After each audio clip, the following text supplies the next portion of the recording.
get excited. Yeah.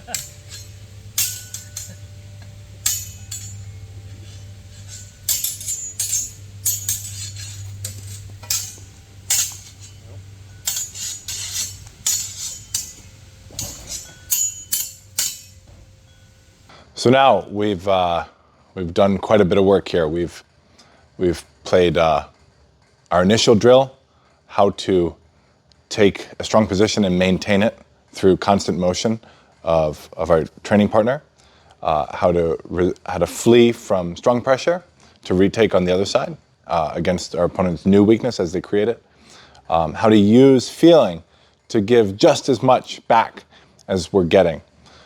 We've also learned how to move into pressure, right? When we find that our opponent is giving weak pressure, how to step into that pressure, whether or not it would be directly at us, like in the horsemanship drill, or towards our sword, like in the winding drills, or in the press drill.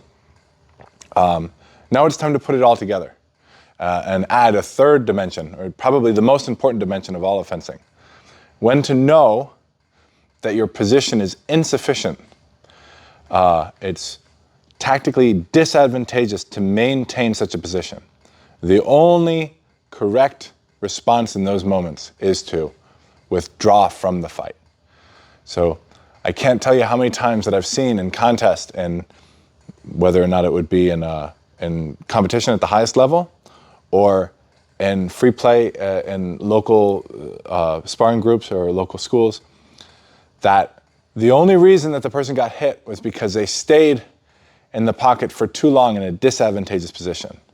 They were fencing very well, they found themselves in a weak position, and instead of calling it, seeing the weakness of their position, seeing the disadvantage, and then backing out of range so that they could reset the fight, hopefully at least to the neutral, and hopefully to an advantageous position, that they stayed in the pocket and they fought for too long, they ended up getting hit. And so this last drill is going to use the tools that we developed in all the other games. It's going to use the tools of knowing when to work into pressure, knowing when to flee strong pressure, but to continue taking because the strong pressure isn't towards us, because we're catching them in a moment of strengthening, not catching them strong, but knowing that now we're going to know that once they're strong and they're not moving anymore, it's no longer okay for us to try and take, because in those moments we are left vulnerable. And so the best thing to do when our opponent is strong, not strengthening, but strong, once they've found themselves in a strong position, it's incumbent upon us to withdraw. And so we're going to play this game, we call it the Frequens Motus game, or the continuum motion game. Is that both of the goals of myself and my training partner, we're going to maintain a strong position. But in this case, I'm going to serve the role of the coach. So I'm not going to step forward, I'm only going to step back.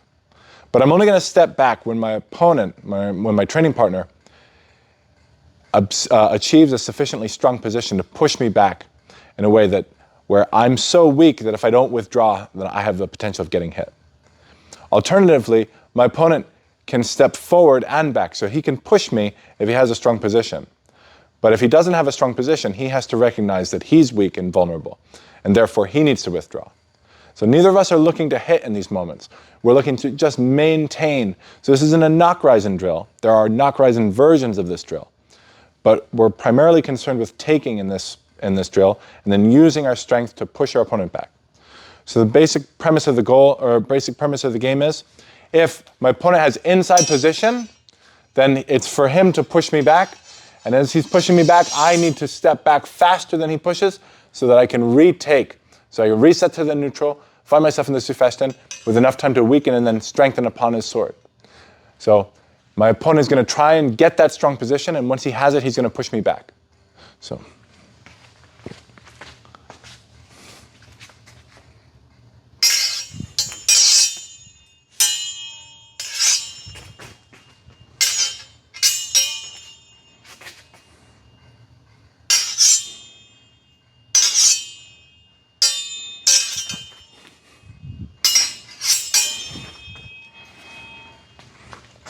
So now, once we've completed that rep, once we've completed that round, my training partner has sufficiently pushed me back all the way to the end. Now it's for me to work as the student and for him to work as the coach. And so in these cases, he is not going to allow me to push him back unless I have a strong position. So if I begin by taking a strong position, he works indes to retake. If I haven't moved, I haven't successfully achieved a strong enough position to move him back. So I have to provoke motion, and then I push him. And so he recognizes, now, if I look to get inside, I provoke, and I find myself within distance, he's just going to let me know, hey, you're too close. And he can do that just by extending his sword towards my face. He's not looking to hit me. He's just saying, hey, there's nothing in between you and my sword. And therefore, it's a very easy thing for me to do, to touch you with my sword. So I recognize, I see, I go back. He doesn't step forward. And so I look again, I provoke, I take. He works indes, I work indes. And we look, I strengthen and I push him back. He does the same thing.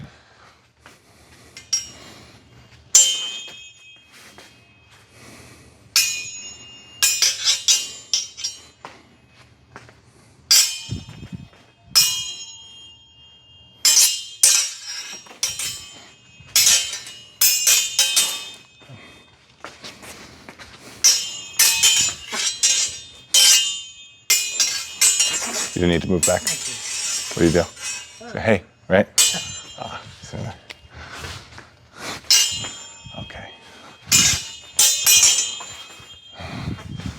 Okay.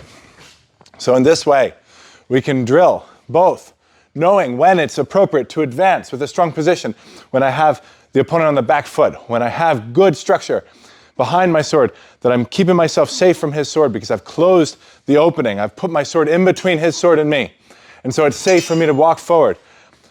Knowing that in those moments, if I don't walk forward, if I just have a strong position, it's not sufficient. This is not good enough. If I try and walk forward and instead of work indes by walking forward, retaking now, I found myself in this mess where I'm too close to his sword and there's nothing getting in the way. Maybe I do something like this to go in the way real quick, but then he just responds by mutating and then I get hit anyway. And so in those moments, it's not okay for me to try and salvage a bad position. As soon as I find myself weak, I know, I back out. I keep him from hitting me. I reset. I try and catch a moment. And I look. Right? Now, some caveats to this drill. It's crucially important for all of these drills. I hope that if you haven't made it to this part of the video, if you just watched the drills and you missed this, then you could find yourself in a world of trouble. In order to make these effective, you have to obey two crucial rules. Number one, the point cannot be higher than the opponent's head. So if as we're playing this, and I look to get a strong position, and his point is higher than my head, it would be impossible for me to take control of the situation. But it's also not a threat. And so it's very easy for me to work indes. And so we're drilling bad habits. It's also getting me too close to him. The goal of this is distance management. It's hard for him to back out into a safe position if he's already this close. So instead, he keeps his point at my head level the whole time. And if he ever has to bring his point back behind my head, he withdraws his body to do it.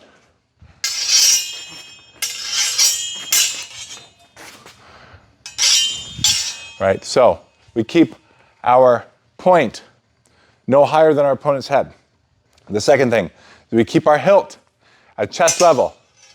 The only time that we bring our point high, or our hilt high, is if our point is low, right? Because it's impossible to take control of someone's blade if you're only giving them their strong. There are reasons to use the physical strong of your blade to defend, but they leave you ridiculously vulnerable if your cross and your point isn't threatening. If I'm defending this way, sure, he can't control my blade at all. Nothing he does is not going to be channeled into the structure of my frames because of the nature of my frame here. His sword is damn near in my hands. So in order for him to control my blade, he'd have to be able to push my arm, and he can't do that. But if my point is up in the air like this, it's nothing for him to strike a lower target and withdraw. And so this is not a safe place to be just because you're not allowing him to control your blade. If your point is not a threat, or if your cross isn't in front of your hands, then these hands are left vulnerable. If my point is forward, my cross is in front of my hands. If he tries to strike at my hand from this distance, or on the other side, my cross defends me. I keep my point forward because that helps my cross align itself with the rest of my arms so that it keeps my arms, the closest target to him, safe. And so if I lift my hand up in the air like this, I put my hands here, nothing is defending my arms. There's nothing in between his sword and my arms. My cross is no longer there. And so we have to keep our point forward. We have to keep our point no higher than our opponent's head. We have to keep our cross no higher than our chest unless our point is down and in range for him to control. We saw how it works with winding. We want to be strong in those positions, but we'll get to that in a future video. Don't get excited. Yeah.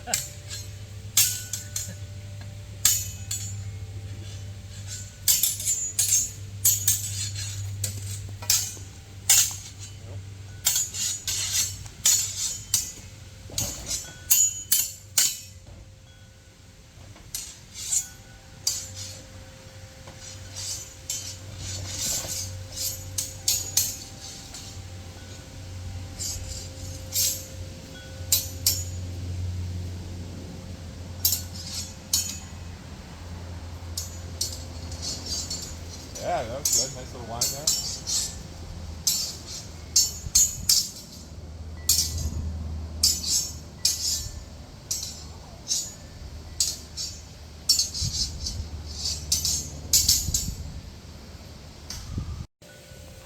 Oh, look at me.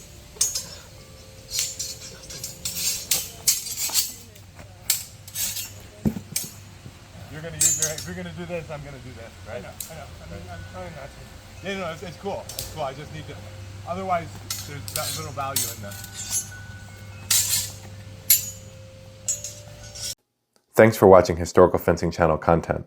If you'd like to learn more, check out our Patreon link in the description for detailed, one-on-one, tailored instruction. And don't forget to like and subscribe.